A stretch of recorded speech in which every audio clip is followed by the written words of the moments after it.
Hey everybody, welcome to Telling It Like It Is. My name is Jade Alberts, the founder of Peer Guidance. Sharing knowledge and stories is why I started Telling It Like It is. It is a live show. If you have any questions, plop them in there. We'll answer them. If you're watching this on a social media channel after the fact, put your questions in there and they will be answered. I would like to thank Bitfo for their sponsorship. Their mission is to become Canada's premier cryptocurrency exchange. They are digital currencies, real people. Download their app or visit their website, bitfo.com. It'll be in the comments section, and it's obviously scrolling across the bottom of the screen as well.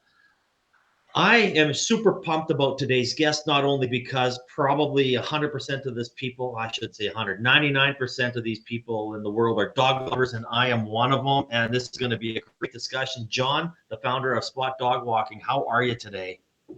I'm doing very well. How are you?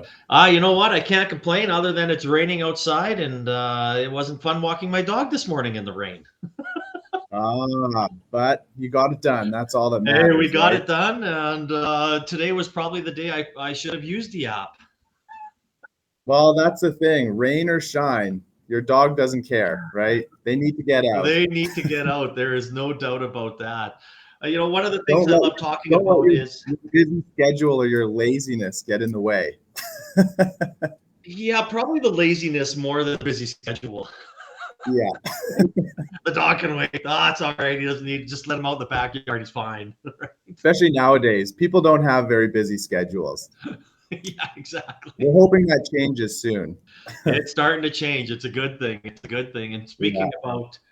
speaking about change, I mean, I love talking about the way we're starting to re-network again and getting out there. And you and I, had a squash meeting the other day and had a little lunch after. So it's good to see the way we get out there. We've met through the startup TNT process and have had a few meetings. And of course, you were victorious in the last investment summit. We'll get into that a little bit, but it's amazing how networking is starting to get back to normal a little bit.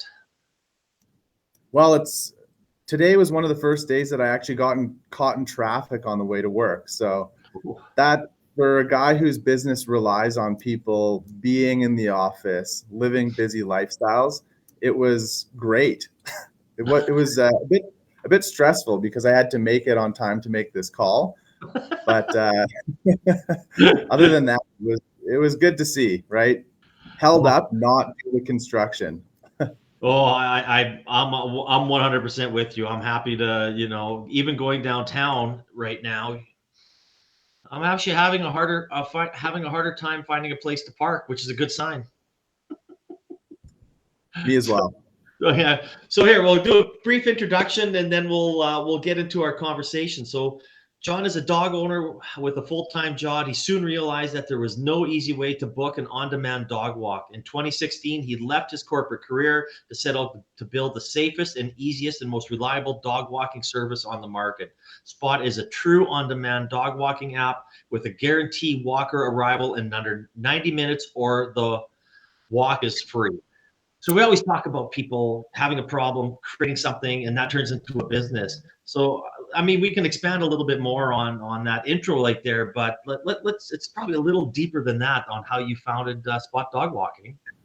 Yeah, well, I was working as a full-time accountant, and when you're a young professional, you never really know what time you'll be off work, whether it's 4, 6, 8, or 10. And a few of those days when I got a pile of work put on my desk at 4, I started searching for something that I didn't have to commit to, a Yeah. service that I didn't have to commit to, because I didn't need a dog walk every day. But just something that I could rely on when I needed a last minute booking. So I called about 30 different individuals and service providers throughout the city. Within 48 hours, only a handful had gotten back to me. And the Wow. best anyone could offer was a next day meet and greet for my dog to be added to their pack. So immediately I started brainstorming and shooting the idea with friends, and eventually it came together. And a friend of mine who were living together at the time, we were both new dog owners. We just started working on the project on the side, And probably 3 or 4 months in, we were just ready to quit our jobs. It was becoming challenging to bring ourselves to do our actual job, which Yeah. is a good sign that it's probably time to move on. So we quit the same week and just dove in head first and started working on this. And I mean, again, every almost story I talk with starts with solving a problem. And let's what was your first step? Like, okay, I got this, I understand it. Am I going to create an app, or am I going to go to a website? What was your train of thought for your next steps on creating something? Yeah, so the person who I started the company with actually started a coding course. So he took, I think it was Lighthouse Labs. So he was in the Lighthouse Labs learning to code. And the idea was not for him to build our app, Yeah. but we had no idea how any of this worked. And this was 4 or 5 years ago, Yeah. where Uber, Airbnb, they were just coming onto the scene and becoming popular.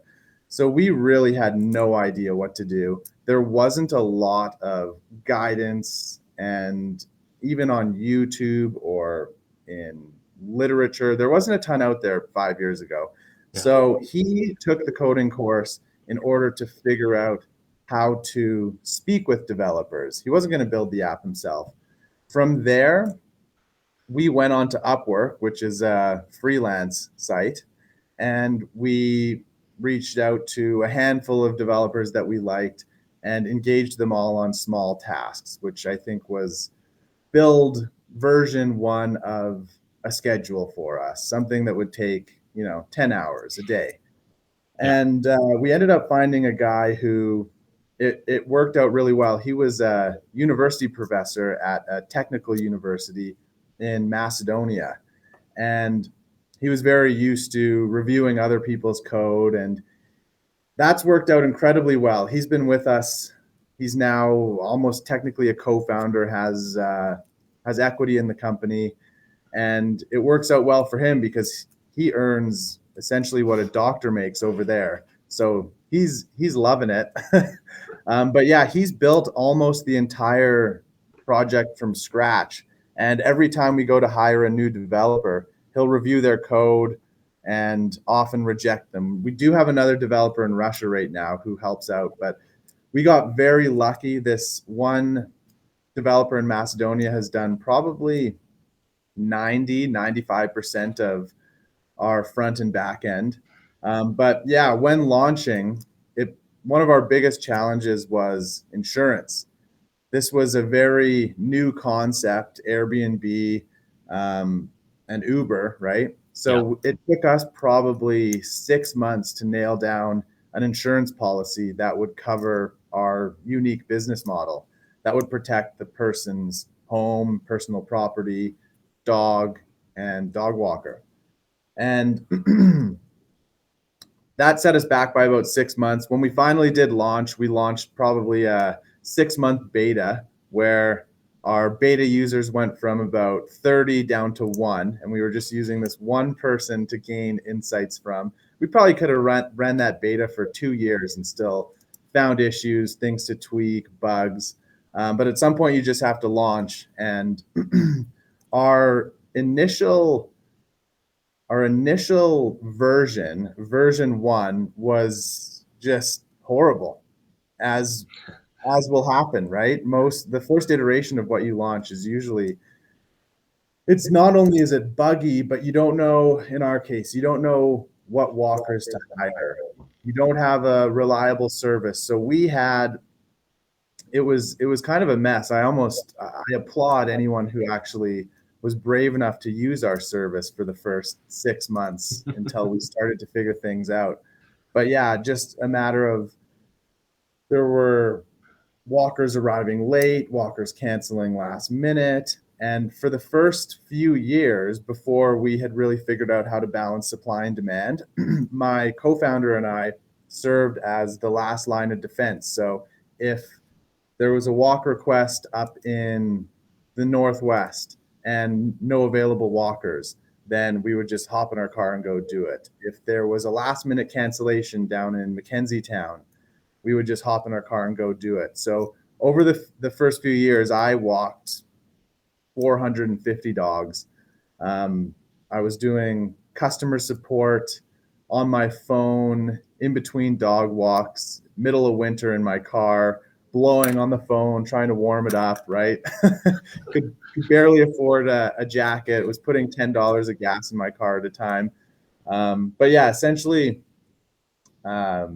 really put the boots on and hit the ground and tried to the two of us tried to do everything, right? Because we just didn't have a system that could reliably balance supply and demand in the early days. So we've come a long way since then, but yeah, it was certainly rough at the start. And I would love every story to just kind of be, yeah, we launched it, it was great, we expanded, and away we go. But that's never the case. And hearing your story, how you did things, I also think is very inspirational on, and we'll talk a little bit more about that here on what happened during COVID in a bit. But that's little things that have to be done, and then some people aren't prepared to do those types of things, and they understand the app, and finding the gentleman that you had in Macedonia is absolutely priceless, because that can be a horror story for people developing apps. And as we move forward here, I know your app is great and you've downloaded it and I've used it. Why don't you kind of walk us through the process here a little bit of how the app works? For sure. So this is the home page, and all you have to do is set up a walk, is press find walkers and enter the date, arrival time, and length of the walk. And then our scheduling algorithms go to work. So as you can see, searching for, connecting you to, and then boom, there's your list of available walkers. So we schedule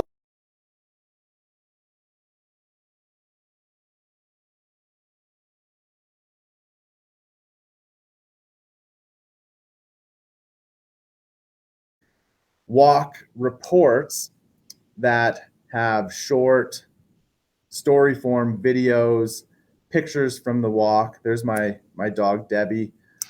There's a few videos from a walk. And then all of the walks are GPS tracked. So we have a map that we can provide to the customer at the end of the walk that shows where the dog walker went, and if and where the dog did their business, which dog owners they definitely want to know. Oh yeah, absolutely, for sure. I get that. So in order for us to it took us, oh, you got the video yeah, playing. I'm just gonna let it run for while you're talking. Oh, good. Sounds good. Yeah, in order for us to figure out how to schedule our walkers ahead of time and then use the algorithms to connect customers with walkers and eliminate customer wait time, that was a several year process. And both of us actually got jobs at Skip the Dishes just to try and figure out how their scheduling system worked. And we kind of built something similar to theirs, where now what works so well is that we can schedule a walker for a shift, let's say 4 or 5 hours, and almost guarantee that walker will get 4 or 5 walks and therefore earn $50 or $60.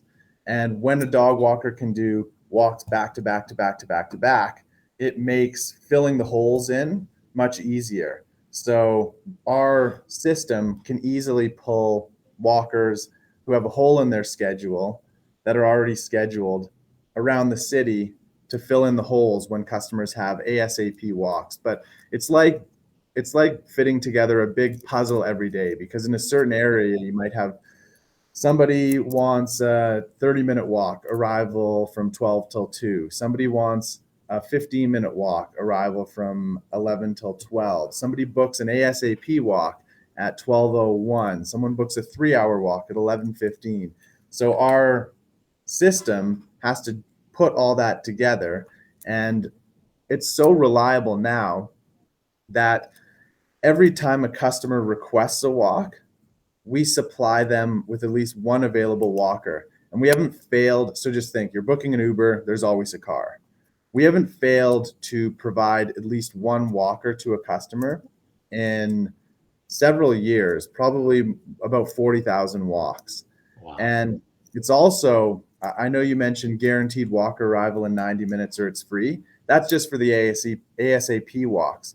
But now for any of our walks, we guarantee the walker will arrive on time or it's free. So if your walker's there at 12:02 for your 11 till 12 arrival, that walk is free. So it's just unbelievably reliable. We're probably doing about 5 of those free arrivals per 1,000 walks, average 5 minutes late. So Wow. it's taken that has been the focus for the past, well, for the first 3 or 4 years, was just figuring that out, because every time something went wrong, it was, you had to reach out to the customer, apologize, and then figure out a way for that not to happen again, and build an automated process in order for that not to happen again. So we've got thousands of automated processes that occur in the back end to ensure that, every request finds an available walker, and that every scheduled walk actually occurs and does so on time. So if I know one thing I didn't hear, but I know we've talked about, but if I'm going to be busy on Wednesday, every Wednesday, I'm going to be gone from 9 to 5, I can just set a recurring walk with a regular dog walker and try and have that same dog walker who obviously we know how, dogs are passionate about, somebody that they're comfortable with. Exactly. Yeah, the majority of our walks, about 55%, are recurring. So same walker, same weekday, same time on a weekly ongoing basis. Monday to Friday is common. A lot of people will do like Monday, Wednesday, Friday, and then Tuesday, Thursday at daycare, dog daycare, for example. Okay. So yeah, about 55% are recurring. Only about 2.5 are ASAP, where that person needs us in 90 minutes. And then the rest are booked ahead of time with at least 90 minutes notice. A lot of shift workers, like nurses, for example, will set their schedule for the month ahead when they get it. And a lot of people just set it up every Sunday for the week ahead, depending on what their week looks like. No, absolutely. And the other thing I want to touch on here is kind of the roller coaster that you've been on the last like kind of 2 years, and I think this is again a very important story for people to hear, is that you've done it, you did your beta, you did 450 plus walks, you launched, you tried to expand it, you were expanding across Canada, COVID hit, you were able to bring your company in, keep it alive, bring your burn down, obviously the stresses and the financial difficulties and all that came with it. Talk a little bit to that and how you handled it and how emotional it was for you. Yeah, well, we were probably in a good place to handle that, because I don't think I would recommend this, but we bootstrapped the first 2 years. We didn't raise any money for the first 2 years. And most of that was actually on debt, credit card debt. I got up to about $80,000 in debt with like 4 maxed out lines of credits and 5 maxed out credit cards, to the point that if I wanted to go on a date, for example, I'd have to look at all my accounts, consolidate not the money, but the available credit, and then determine whether it was coffee, bow, or if I was lucky, maybe I could afford a meal somewhere. So through that, actually, my original co-founder, he was up to his ears in debt. He actually he ended up quitting after 20 months. Just same thing, having a schedule of all of your minimum payments. It's just so stressful, so tough, that he ended up taking a full-time job, which I don't blame him at all. But then after that, we never really raised a round of financing. We would raise just 20,000 here, 10,000 there. I think the most we ever had in our bank account was 50,000 when a few siblings invested together. So that kind of always gave us the feeling that we were on the just on the edge of being out of business, which it helped flex that frugality muscle and made us creative and just incredibly lean. So when COVID hit, we were used to it. So it like we were doing 3,000 walks a month, and when COVID hit, our walk volume and revenue went down by 82% for the first few months. So we just had to kind of go back to starvation mode like we were in the early days, and no salaries. Everyone we were working with, we had a full-time employee. We were working with a marketing agency. We had to part ways and just go into like maintenance and not hibernation mode because we were still making progress. But yeah, the last year and a half, as you can imagine, when everybody is working from home, the need for a dog walker disappears, right? Yeah. You can do it yourself. So fortunately, we did have customers, and our revenue bounced back up from its lows, but we were still down probably about 65% all through COVID. So it was very tough, but at the same time, the dog rescues were emptying. The availability for new breeds was vanishing. 3-year wait lists for most popular breeds. The price of breeds was doubling. So if you wanted a golden retriever, it might have been $1,500 pre-COVID. Now it might be 3 years and 3,000. And meanwhile, everything except for care, so dog walking, dog daycare, pet sitting, exploded. Vets had more demand than they could handle. The dog food stores, just the pet stores were full, dog trainers full. So we knew what was to come. It was just a matter of being patient and biding our time until the world starts to return back to normal. No, for sure. And every time I hear that story, I mean, I got goosebumps, right? It's just, I just applaud for, what you've been able to do and keep it alive and go from there. And again, I think it's a story that a lot of people should hear. And yeah, and then you find startup TNT. Totally. And then we meet, and we actually, just to put a plug in here, we're recruiting companies and investors for our next summit that starts soon. You're our latest winner. Why don't you talk about, share the startup team process, what you liked about it, how it was, why it's going to be so important for winning that summit moving forward, money, maybe people, whatever you think. Yeah, well, it was great. So I'm in the VMSA program, which is a mentorship program here in Calgary. And Crystal. one of my mentors, I was starting to talk about raising money.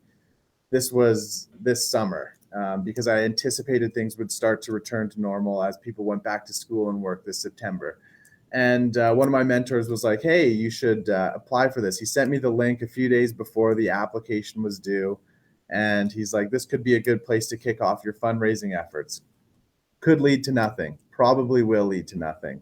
Like so many things do. But so I just applied for this thing. I had no idea what it was. I read the first page of the website and filled out the application. Had no expectations going in. And as the process progressed, I started to learn how it works. And it's very unique in that you're getting 30 investors together in each city, and each investor is putting in $5,000. So you've got this pool of money that goes to the winner. So it's not like a pitch contest. It is an investment summit. And when they told me, okay, 150,000 goes to the winner, but in the previous summit, there was, I think, $1 million or close to $1 million raised for the top handful of companies. Yeah. So I went from having zero expectations to being like, oh, I really want to win this thing. So it was a great experience. One of the few things that significantly under promised and over delivered because I had no expectations. And then, yeah, going through the process, it seemed like the story of, well, we had gotten our company up to 3,000 plus walks a month, $63,000 in revenue a month. Or that was our best month before COVID. We'd proven that it could work. And then we also proved that we could survive in a downturn, brought our average monthly burn down below $5,000 and was able to get through it. So I think a lot of the investors, they were interested because, if COVID wasn't going to kill us, I don't know what will. Meanwhile, it's looking like the dog ownership population might have increased by 50%, and we're coming into this new market with a proven product. So, yeah, it was great, and I won. And I think through the there was 150,000, and we raised another 400, I think, approximately through Startup TNT. So there was maybe 550 through Startup TNT, and then raised another 100 or so individually from friends and family. And now, yeah, we're going from never having more than $50,000 in our bank account to having a bit of runway, going from a one-person company to we just hired 3 people. So now we're 4 here in Calgary, 5 including the developer in Macedonia. Very exciting. Now, unfortunately, the world isn't exactly where we hoped it would be with COVID, but things are moving in the right direction regardless. Oh no, absolutely. And through the entire process, I mean, you were one of the most impressive pitches that we've seen, the due diligence, the data room, everything that kind of went through it. So it's a well-deserved victory. And I think you hit the nail on the head there when you talked about if COVID is not going to kill us, I don't think anything is. And now that you said you've got a little bit of money, the dog population is up 50%. What's next for you? Yeah, well, I think the most important thing is despite having a bit of money in the bank account, not feeling like we do.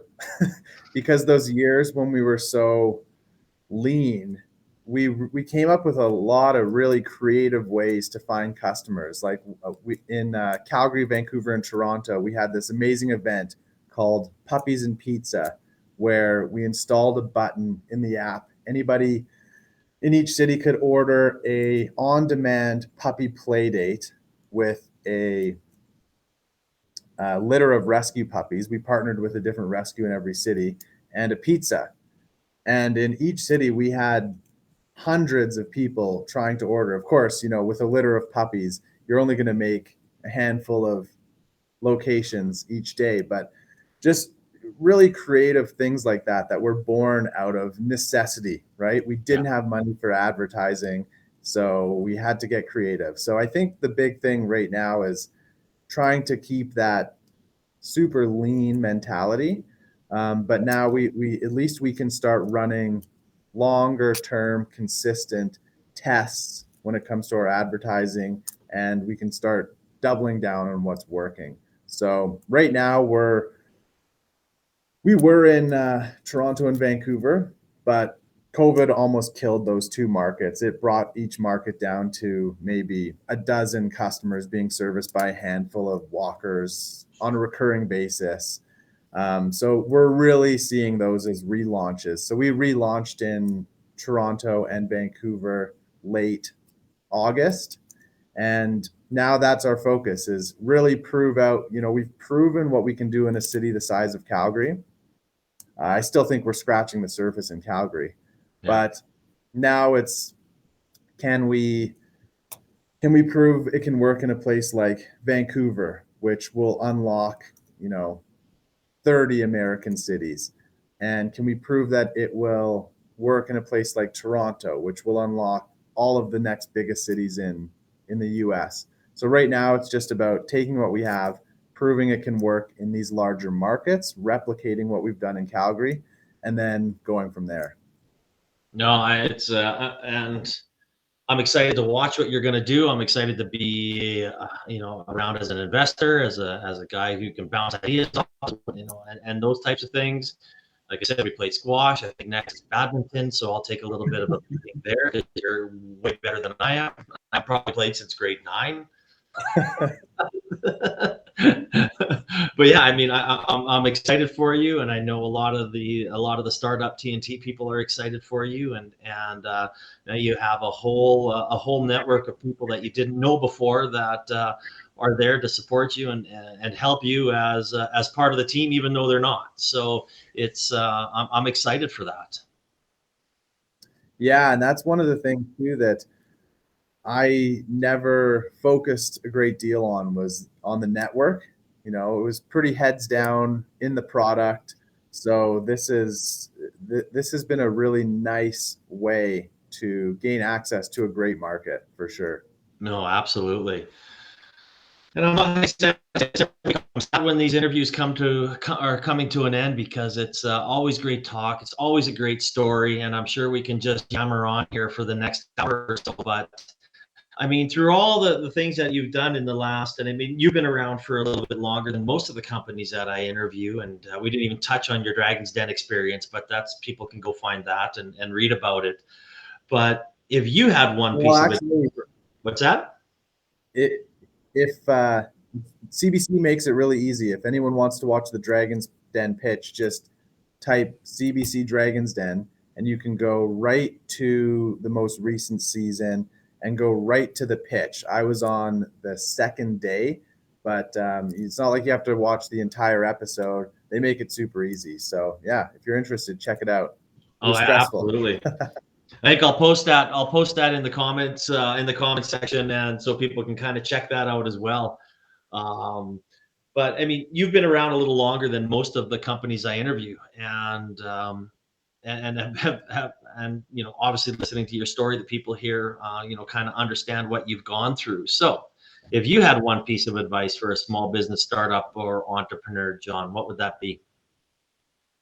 Well, it's you never like giving advice when you're still so early. I kind of feel like we're day one, but I guess based on what I was talking about, the for us anyway, it was just survival, right? And the only way to survive was extending our runway, and that meant staying incredibly lean. So I think the more capital efficient you can be, the better, because when you look back on your year-end numbers and you're going through all of your expenses and you just see like how much waste there was, then it's that's what's going to kill you, right? Is running out of money and using every ounce of cash and energy you can get to just unlock that next step, whether it's proving out, a group of customers or a new market or a new product in an existing market. But I also have one other funny piece of advice too, which I was talking about yesterday. Whatever you do, don't use a bot to help you gain social media followers, because a few years ago we had a bot installed, and essentially they go through and they like, comment, and then unfollow accounts, I think, in hopes that they'll follow you back. And somebody reached out to us very upset. They said, "Oh, you guys are so insensitive. I can't believe you would comment on something like that." And it turns out our bot had gone in and commented on a missing persons post, and the comment was something like, "Ha ha, nice," with a smiley face. So That is definitely not what you Ouch. want to do.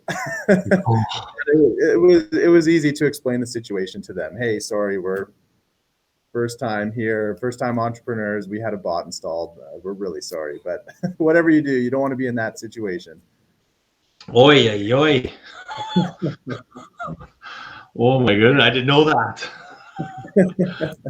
Yeah, that would take a little explaining. That's for sure. It's like, oh my goodness. But yeah, I mean that whether it's a bot or buying social media likes and followers and comments and other things, right? It's just that's just awful. Yeah.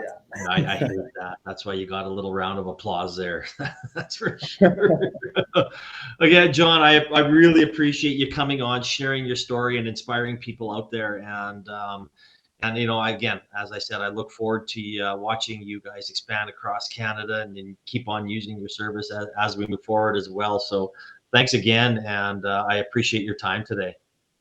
Yeah, no, thank you very much. And looking forward to seeing how it all unfolds. And hopefully we can beat this pandemic and everyone can get back to their regular lives, going from the office to the hockey game or the office to after work drinks or the office to the gym, Yeah, right? That's what we need. Long stretches of people out there living their lives. So all we can do is hope, and well, that's all we can do right that's now. what you can do, and I'm 100% with you there, sir.